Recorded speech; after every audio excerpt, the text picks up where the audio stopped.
Assalamualaikum warahmatullahi wabarakatuh. Bagaimana kabar kalian hari ini? Baik-baik sekali kan? Sehat-sehat? Semoga kita semua selalu dalam lindungan Allah. Amin amin ya rabbal alamin. Sebelum kita mulai pembelajaran pada hari ini, marilah kita membaca Al-Basmalah bersama terlebih dahulu. Bismillahirrahmanirrahim. Baiklah, kita mulai pembelajaran hari ini. Hari ini kita akan membahas tentang kisah tauladan Nabi Ibrahim alaihissalam.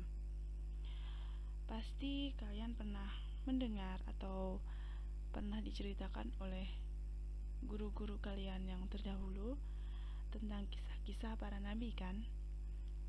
Kisahnya harus kita petik hikmahnya, harus kita jadikan teladan pada kehidupan kita sehari-hari.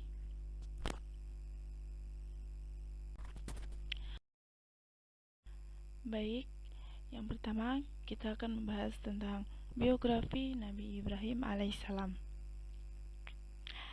Nama Ibrahim diambil dari dua kata, yaitu ib atau ab, yang berarti ib atau ab dan rahim, yang jika disatukan maka nama itu memiliki arti ayah yang penyayang.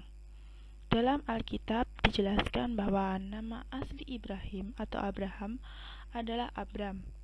Kemudian diubah menjadi Abraham yang bermakna bapak sejumlah bangsa besar.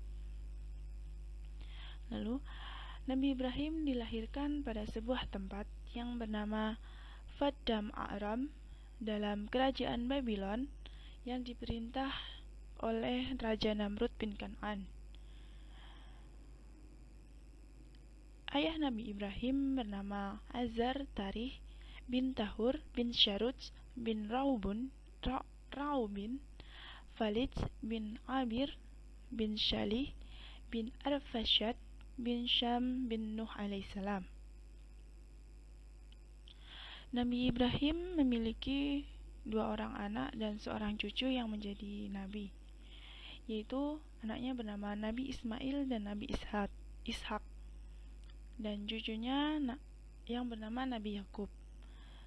Selain mereka masih banyak anak-anak dan cucu beliau yang tidak disebutkan dalam sejarah. Lalu gelar beliau mendapatkan gelar Nabi dan Rasul, lalu mendapatkan gelar Ulul Azmi, lalu alaihissalam untuk keselamatan atasnya, Khalilullah kesayangan Allah, dan Abraham Avinu atau bapak kami Abraham. Baik, yang pertama kita akan membahas. Baik, yang selanjutnya adalah kita akan membahas kehidupan awal Nabi Ibrahim alaihissalam. Ibrahim sendiri lahir dari seorang ayah yang bekerja sebagai pembuat patung yang biasanya dijadikan sesembahan.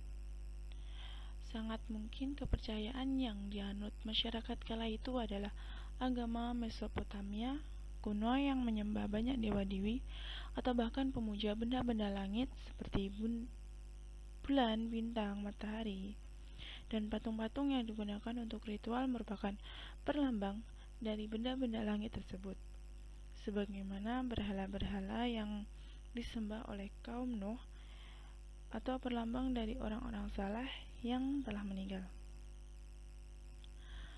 Nabi Ibrahim alaihissalam hidup pada zaman kerajaan Babylon yang pada masa itu termasuk kerajaan yang makmur, namun hidup dalam suasana jahiliyah.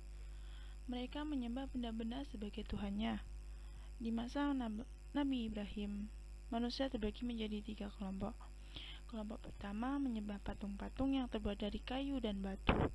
Kelompok kedua menyembah bintang dan bulan, dan kelompok ketiga menyembah raja-raja atau penguasa.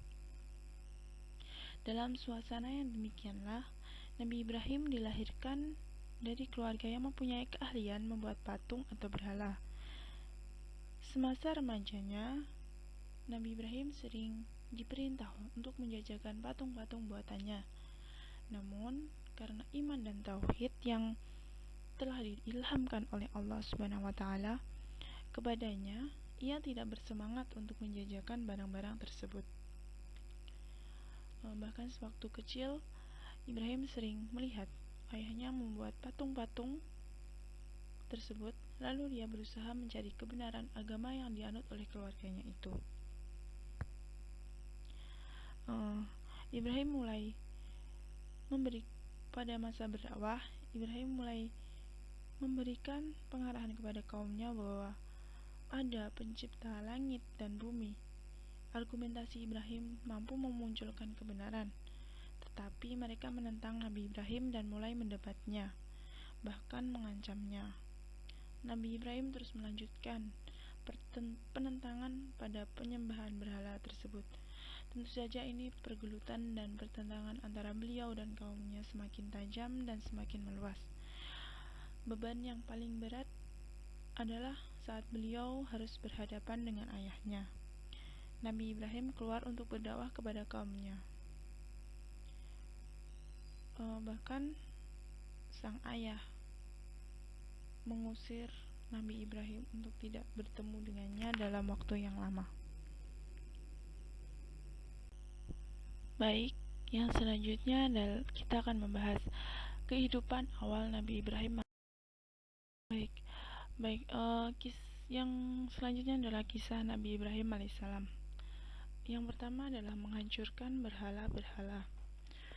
Setelah Nabi Ibrahim diusir atau keluar dari rumah ayahnya, beliau mengetahui akan ada suatu perayaan dan menunggu sampai perayaan itu datang dan kota menjadi sunyi karena ditinggalkan oleh penghuninya. Dengan hati-hati, Ibrahim memasuki tempat penyembahan dengan membawa kapak yang tajam. Ia melihat makanan dan patung-patung dan berkata, kemudian ia pergi dengan diam-diam, kemudian berhala-berhala mereka, lalu ia berkata, mengapa kalian tidak makan? Quran Surat Asy-Syaffat ayat 91. Ibrahim mengajak patung-patung itu. Ibrahim mengetahui bahwa patung itu memang tidak dapat memakannya. Ibrahim pun langsung mengangkat kapak yang ada di tangannya, menghancurkan seluruh patung, dan hanya menyisakan satu patung yang paling besar. Lalu beliau menggantungkan kapak itu di lehernya. Akhirnya, setelah pesta perayaan selesai dan manusia kembali ke tempat mereka masing-masing, mereka mendapati Tuhan-Tuhannya telah hancur, yang tersisa hanya satu. Nabi Ibrahim mampu menundukkan kepala dengan mereka. Kisah ini terdapat dalam Al-Quran sebagai berikut. Demi Allah, sesungguhnya aku akan melakukan tipu daya terhadap berhala-berhalamu sesudah kamu pergi meninggalkannya. Maka Ibrahim membuat berhala-berhala itu hancur berpotong-potong, kecuali yang terbesar atau induk dari patung-patung yang lain, agar mereka kembali untuk bertanya kepadanya. Mereka berkata, siapakah yang melakukan perbuatan ini terhadap Tuhan-Tuhan kami? Sesungguhnya dia termasuk orang-orang yang zulim. Mereka berkata, kami mendengar ada seorang pemuda yang mencela berhala-berhala ini yang bernama Ibrahim. Mereka berkata, kalau demikian, bawalah dia dengan cara yang dapat dilihat oleh orang banyak, agar mereka menyaksikannya. Mereka bertanya, apakah kamu yang melakukan perbuatan ini terhadap Tuhan-Tuhan kami, hai Ibrahim? Ibrahim menjawab, sebenarnya patung yang besar itulah yang melakukannya. Maka tanyakanlah kepada berhala itu, jika mereka dapat berbicara. Maka mereka telah kembali kepada kesadaran mereka dan lalu berkata, sesungguhnya kamu sekalian adalah orang-orang yang menganiaya diri sendiri. Kemudian kepala mereka jadi tertunduk, lalu berkata, sesungguhnya kamu, hai Ibrahim, telah mengetahui bahwa berhala-berhala itu tidak dapat berbicara. Ibrahim berkata, maka mengapakah kamu menyembah selain Allah, sesuatu yang tidak dapat memberi manfaat sedikit pun, tidak dapat pula memberi mudarat kepada kamu. Celakalah kamu dan apa yang kamu sembah selain Allah? Maka apakah kamu tidak memahaminya?" Mereka berkata, "Bakarlah dia dan bantulah Tuhan. Bakarlah dia dan bantulah Tuhan kami jika kamu benar-benar hendak bertindak." Quran Surat Al-Anbiya ayat 57-68. Nabi Ibrahim mampu menundukkan mereka dengan argumentasi dan logika berpikir yang sehat, tetapi mereka membalasnya dengan menetapkan akan menggantungnya di dalam api. Suatu mahkamah yang mengerikan digelar di mana si tertuduh akan dihukum dengan pembakaran. Kisah yang kedua adalah hukuman dibakar hidup-hidup. Kemudian atas kejadian Ibrahim menghancurkan berhala-berhala tersebut tersebar ke seluruh negeri. Manusia-manusia berdatangan dari berbagai tempat untuk menyaksikan eksekusi terhadap Nabi Ibrahim alaihissalam. Mereka menggali lubang besar yang dipenuhi kayu-kayu, batu-batu, dan pohon-pohon, lalu mereka menyalakan api di dalamnya. Kemudian mereka mendatangkan manjanik, yaitu suatu alat yang dapat digunakan untuk melempar Nabi Ibrahim ke dalam api sehingga ia jatuh ke dalam lubang api. Mereka meletakkan Nabi Ibrahim setelah mereka mengikat kedua tangannya dan kakinya pada manjanik itu. Api pun mulai menyala dan asapnya mulai membumbung ke langit. Lalu seorang tokoh dukun memerintahkan agar Ibrahim dilepaskan ke dalam api. Nabi Ibrahim pun dilepaskan lalu dimasukkan ke dalam kubangan api. Nabi Ibrahim terjatuh dalam api pun mulai mengelilinginya. Lalu Allah Subhanahu wa taala menurunkan perintah kepada api. Allah Subhanahu wa taala berkata, "Kami berfirman, wahai api, jadilah engkau dingin dan membawa keselamatan kepada Ibrahim." Quran Surat Al-Anbiya ayat 69. Api pun tunduk kepada perintah Allah Subhanahu wa taala sehingga ia menjadi dingin dan membawa keselamatan bagi Nabi Ibrahim. Api hanya membakar tali-tali yang mengikat Nabi Ibrahim. Kisah yang ketiga adalah hijrah. Nabi Ibrahim keluar meninggalkan negerinya dan memulai petualangannya dalam hijrah. Nabi Ibrahim pergi ke kota yang bernama Aur dan ke kota yang lain bernama Haran. Kemudian beliau pergi ke Palestina bersama istrinya, satu-satunya wanita yang beriman kepadanya. Beliau juga disertai Lut, satu-satunya lelaki yang beriman kepadanya. Allah Subhanahu wa taala berfirman, "Maka Lut membenarkan kenabiannya dan berkatalah Ibrahim, sesungguhnya aku akan berpindah tempat yang diperintahkan Tuhanku kepadaku, sesungguhnya dialah yang maha perkasa lagi maha bijaksana." Quran Surat Al-Ankabut ayat 26. Setelah ke Palestina, Nabi Ibrahim pergi ke Mesir. Selama perjalanan ini Nabi Ibrahim mengajak manusia untuk menyembah Allah Subhanahu wa taala. Bahkan beliau berjuang dalam hal itu dengan gigih. Beliau mengabdi dan membantu orang-orang yang tidak mampu dan orang-orang yang lemah.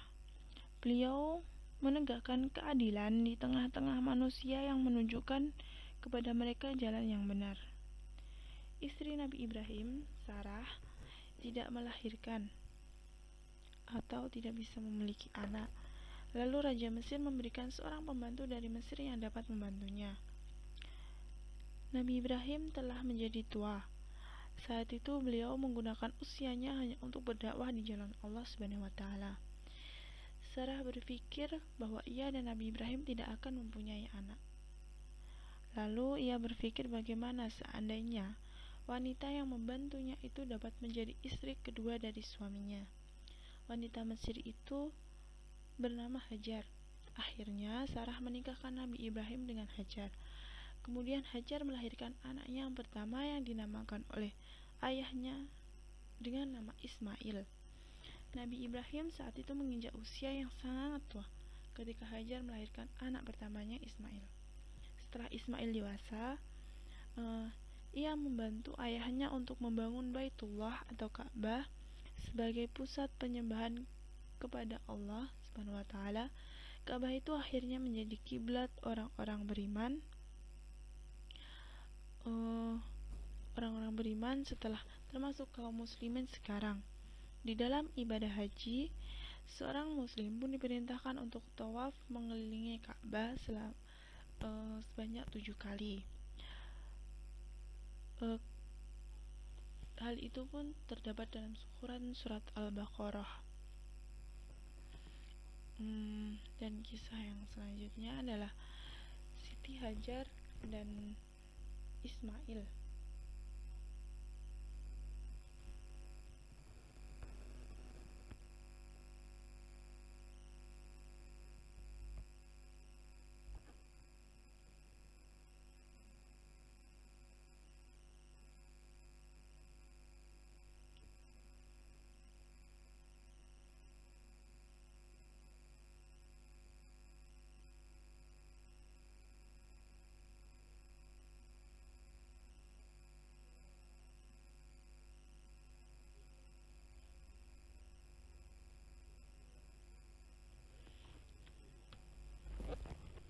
Ibnu Katsir dalam karyanya mengutip Alkitab menuliskan bahwa Sarah kemudian memberikan Hajar sebagai selir atau menjadi istri Ibrahim lantaran dia sudah yakin tidak akan memiliki anak.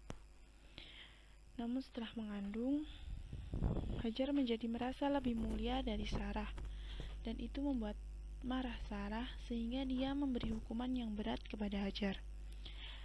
Hajar kemudian melarikan diri, tetapi dia didatangi malaikat yang menyuruhnya untuk kembali sembari menenangkannya bahwa Allah akan memperbanyak keturunannya sampai tak bisa dihitung. Juga menyuruhnya untuk memberikan anaknya dengan nama Ismail karena Allah mendengar penindasan atas Hajar. Disebutkan bahwa Ismail lahir pada saat Ibrahim berusia 86 tahun. Terkait asal-usulnya, beberapa sumber Islam dan Yahudi menyebutkan bahwa Hajar adalah seorang putri. Midrash Beresit Rabbah dan sebagian literatur Muslim menyebutkan bahwa Hajar adalah anak perempuan dari raja yang berusaha mengambil Sarah sebagai istri atau selirnya saat di Mesir. Pendapat lain menyatakan bahwa dia adalah anak perempuan dari seorang raja yang masih keturunan Nabi Soleh. Ayah Hajar kalah dalam peperangan dan raja yang menang perang yang mengambil Sarah di kemudian hari kemudian menjadikan Hajar tawanan dan pelayan di istananya. Al-Quran sendiri tidak memberikan keterangan mengenai perselisihan antara Sarah dan Hajar atau mengenai asal-usul Hajar.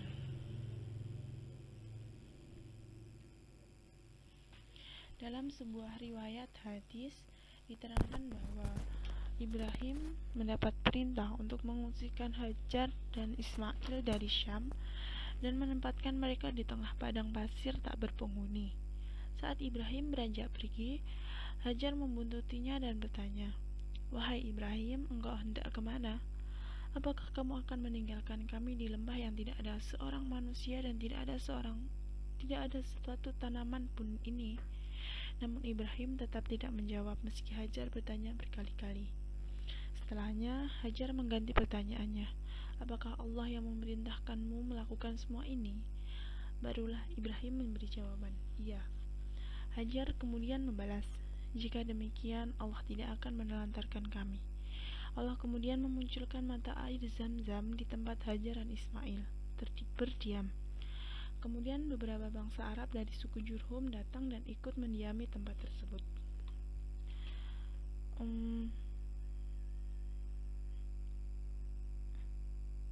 Pada umumnya, sumber-sumber Islam dari hadis dan tafsiran para ulama sepakat bahwa Hajar dan Ismail diungsikan saat Ismail masih kecil dan menyusu. Terkait peristiwa tersebut, dalam sumber Alkitab diperkirakan Ismail diungsikan pada sekitar usia 16 tahun. Disebutkan bahwa Ismail lahir saat Ibrahim berusia 86 tahun dan Ishak lahir saat Ibrahim berusia 100 tahun, sehingga keduanya terpaut sekitar 14 tahun.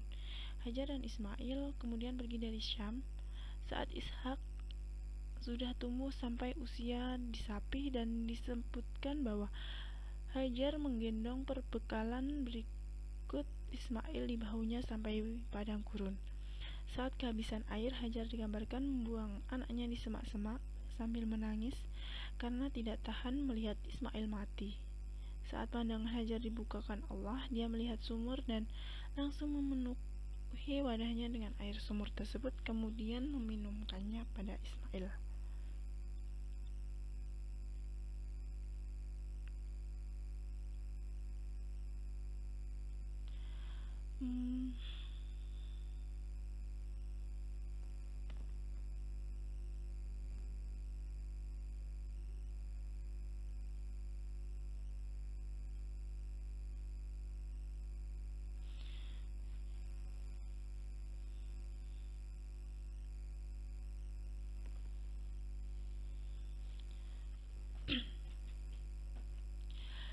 Dahulu, kota Mekah merupakan sebuah wilayah dengan panas yang terik dan tandus. Hanya saja kenyataan pahit harus diterimanya bahwa beliau harus ditinggalkan bersama putranya oleh Ibrahim.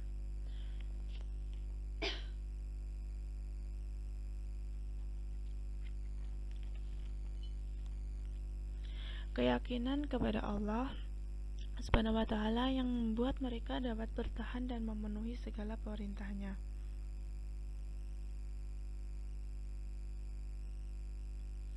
Saat datang perintah untuk tinggal di kota Mekkah, akhirnya Ismail dan ibunya diantarkan ke sebuah tempat yang tandus sampai pada akhirnya kehabisan persediaan.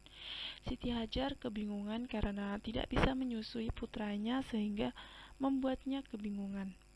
Sampai pada akhirnya Hajar berlari kecil dari Bukit Safa ke Marwah sampai 7 kali. Namun ada sebuah keajaiban terjadi tepatnya pada bekas hentakan kaki Ismail keluar air. Sebab munculnya secara mendadak dan memancar akhirnya dinamakan Zam-Zam. Setelah melalui perjalanan panjang dan melewati berbagai ujian bersama kedua orang tuanya, Ismail tumbuh menjadi sosok pemuda yang begitu religius. Ketakwaannya bahkan membuatnya tidak goyah meski berbagai godaan menghampirinya silih berganti untuk mempersiapkan sebagai penerus ayahnya. Saat itulah muncul perintah yang menguji keimanan keluarga Ibrahim, yakni tiba waktunya datang perintah untuk menyembelih putranya sendiri meski awalnya tidak yakin. Namun anak dan istrinya mendukung keputusannya untuk mematuhi Allah Subhanahu wa Ta'ala apapun hasil akhir nantinya. Yang selanjutnya adalah penyembelihan Ismail.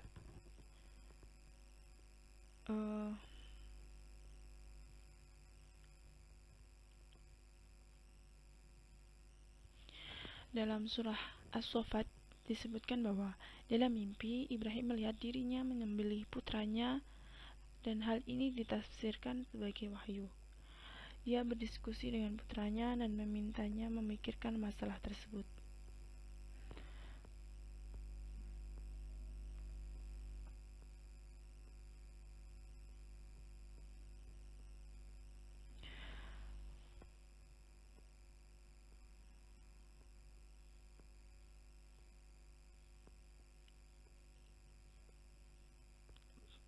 Namun Ibrahim masih ragu apakah mimpinya turun langsung dari Allah Subhanahu wa Ta'ala atau tipu daya setan semata. Namun ternyata mimpi tersebut tidak datang satu kali, melainkan lebih dari itu. Akhirnya Nabi Ibrahim menyampaikan kepada istrinya, dan setan mempengaruhi untuk membuat bimbang keduanya. Saat Ismail mendengarnya, seketika langsung menyanggupinya dan meyakinkan ayahnya untuk menjalankan perintah dari Allah, sebab percaya bahwa Allah ingin yang terbaik. Setelah melakukan berbagai pertimbangan, pada akhirnya keputusan bulat yang harus diambil adalah menyembelih putra kesayangannya yang telah dinantikan sejak lama. Salah satu tujuannya adalah Allah ingin menguji seberapa kecintaan Ibrahim terhadapnya setelah datangnya buah hati. Meski awalnya timbul keraguan dan ditambah dengan bisikan setan yang diusir dengan melemparinya bebatuan, akhirnya orang tua Ismail menyerahkan segalanya kepada Allah Subhanahu wa taala. Saat itulah kejadian mengejutkan dimulai sebagai balasan atas ketaatannya memenuhi segala anjuran. Perintah penyembelihan ini memang terkesan sangat tragis. Namun Allah Subhanahu wa taala menyimpan rahasia besar di baliknya. Sebelum melakukan prosesnya, Ibrahim terlebih dahulu menajamkan pisaunya supaya putranya tidak kesakitan saat disembelih. Pada saat pisau dihunuskan tepat di leher Ismail, tiba-tiba tubuhnya oleh Allah digantikan domba gemuk. Hal ini diabadikan di Quran Surat As-Saffat ayat 103-105 sebagai bukti ketaatan Ibrahim dan keluarganya, serta sebagai dalil disyariatkannya kurban untuk umat Islam pada bulan Dzulhijjah. Kemudian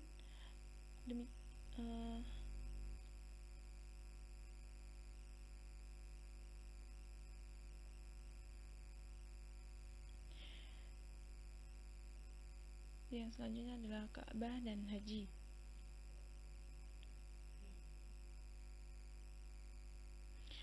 Dalam Al-Quran disebutkan bahwa bersama Ismail, Ibrahim meninggikan pondasi Ka'bah. Asyuddi menyatakan bahwa tatkala diperintahkan Allah untuk membangun Ka'bah, Ibrahim dan Ismail tidak mengetahui tempat yang cocok untuk tempat pembangunan tersebut.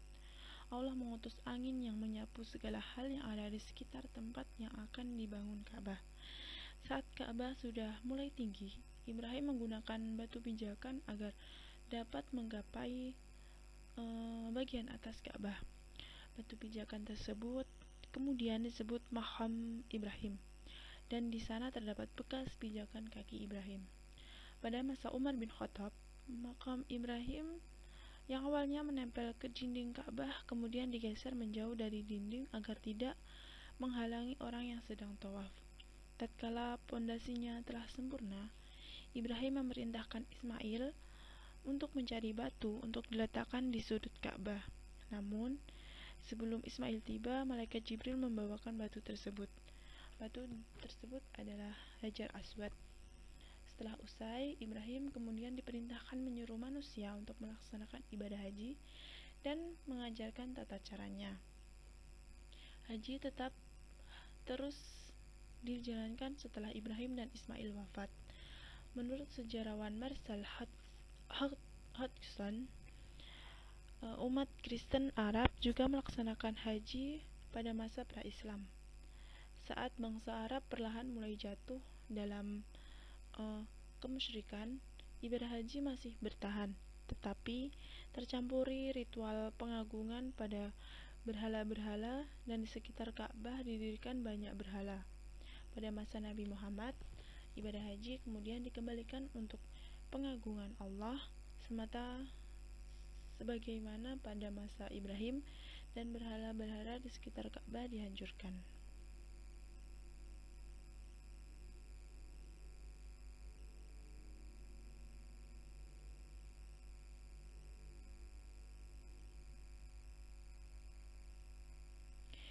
Yang selanjutnya adalah perdebatan.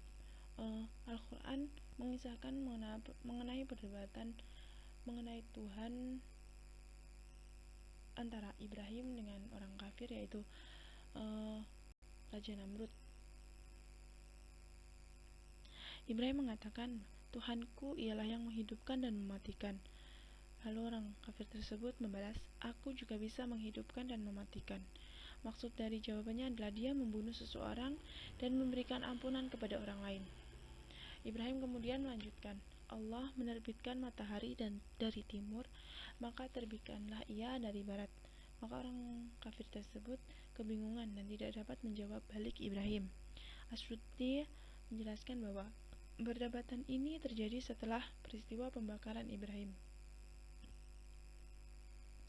Disebutkan bahwa Namrud biasanya memiliki jatah makanan yang dibagikan kepada penduduk. Namun, Ibrahim tidak mendapat jatah lantaran perdebatannya dengan Namrud. Untuk menenangkan keluarganya, ia mengisi kantongnya dengan pasir. Saat dia pulang dan tidur, istrinya Sarah membuka kantong tersebut yang ternyata telah menjadi bahan makanan. Sarah lantas mengolahnya menjadi hidangan lezat. Saat Ibrahim menanyakan asal makanan tersebut, Sarah menjawab bahwa ini berasal dari kantong yang dibawa oleh Ibrahim. Ibrahim menyadari bahwa itu merupakan rezeki yang dikaruniakan oleh Allah. Baik, baik. Next. Mukjizat Nabi Ibrahim alaihissalam.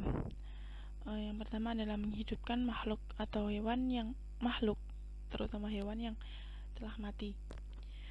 Kejadian ini diabadikan dalam salah satu surah, yakni Al-Baqarah ayat 260, yang mengesahkan bahwa pada saat itu Nabi Ibrahim belum mempercayai tentang keesaan Allah. Akhirnya diperlihatkan bagaimana cara menghidupkan makhluk mati yang tentunya tidak bisa dilakukan oleh manusia normal. Dalam Quran surat Al-Baqarah ceritakan bahwa Allah memerintahkan Ibrahim untuk mencincang tubuh burung, kemudian meletakkannya di atas bukit. Selanjutnya beliau harus memanggilnya dan kejadian ajaib langsung. Makhluk tersebut hidup kembali sehingga dapat terbang dan menghampirinya. Mukjizat yang kedua adalah api menjadi dingin sehingga tubuhnya tidak hangus terbakar api.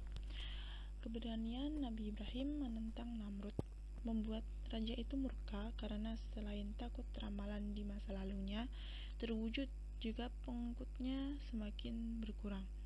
Dengan demikian, harta kekayaan juga tidak melimpah ruah seperti sedia kala. Guna mencegahnya, maka ia melakukan berbagai cara, termasuk salah satunya dengan membakar Nabi Ibrahim di api menyala.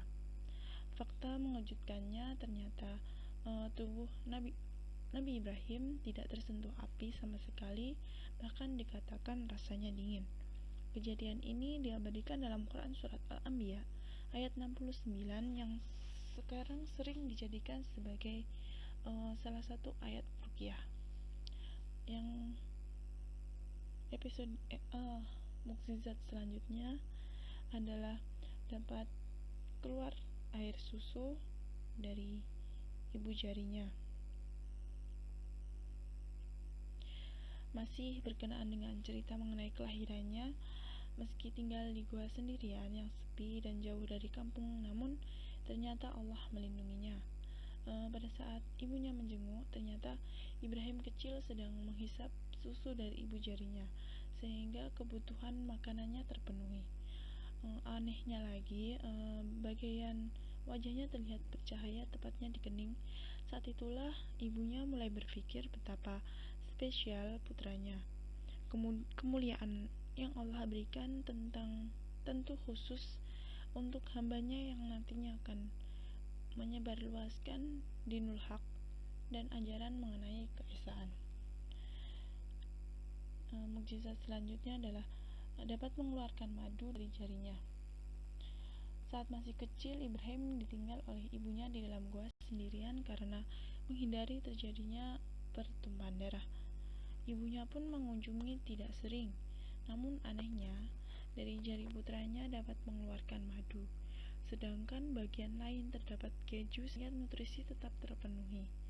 Meski terlihat kekurangan asupan, Nabi Ibrahim kecil dapat tumbuh lebih pesat jika dibandingkan dengan anak usia sebagiannya.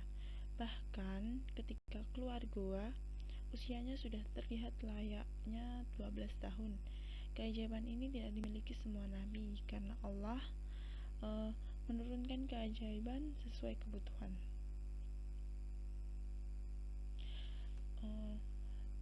Masih banyak lagi mukjizat Nabi Ibrahim seperti mengubah pasir menjadi makanan, lalu orang pertama yang membangun Ka'bah.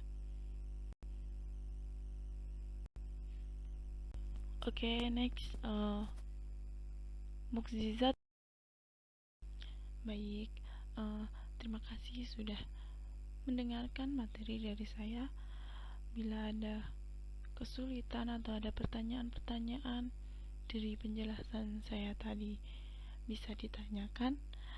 Dan bila ada kekurangan atau ada salah-salah ucap, saya mohon maaf sebesar-besarnya. Sebelum saya tutup pembelajaran kita pada hari ini, marilah kita membaca hamdalah bersama-sama, karena kita sudah diberikan kelancaran dalam mempelajari materi hari ini.